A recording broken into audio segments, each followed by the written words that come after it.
Hey guys, welcome back to our Little Mountain Life. My name is Don, and we've got a pole barn house build update for you, as well as just some other things to come later on this year, kind of talking through that with y'all.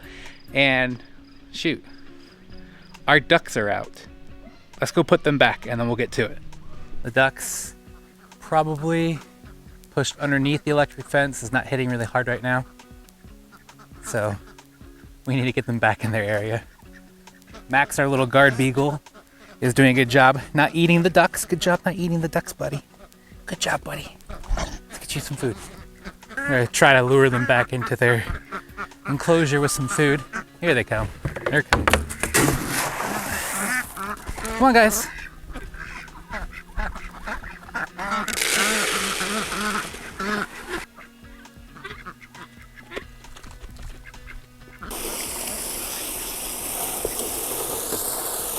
It's fun having animals, and they're not that much work, honestly.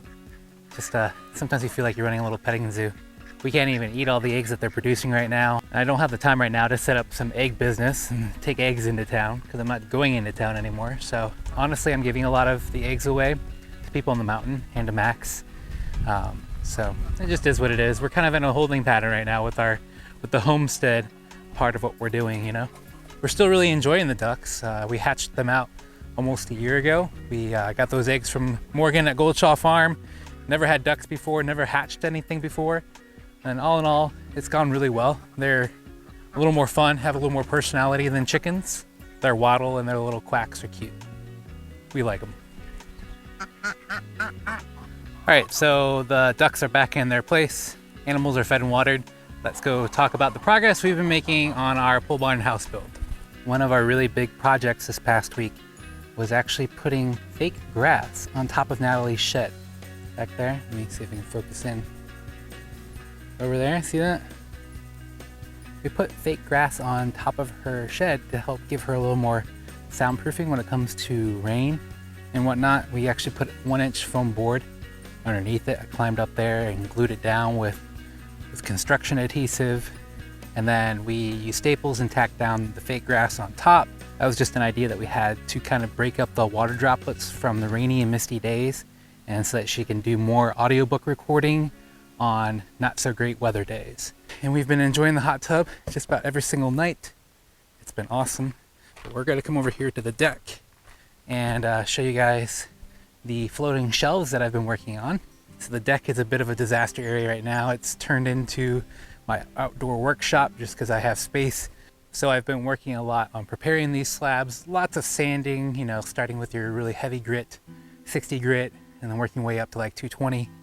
Trying to get these nice and smooth. I worked off the live edge parts where the wood was still kind of soft from the bark. And yesterday I put the first coat of sealant on. So today I'm gonna get back to work on these. The floating shelves are gonna look really, really awesome. I'm gonna do a dedicated floating shelf video, hopefully next week, once they're all up and installed. But I finished putting the shiplap up the wall. I finished putting the brackets on the 2x4s and all the blocking in the wall. So it should be nice and strong and should look really awesome when it's finished.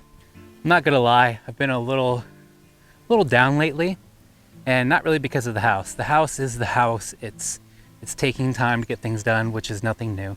But I'm a little down and just kind of like, I don't know, fear of missing out, seeing what everybody else is doing on their homesteads.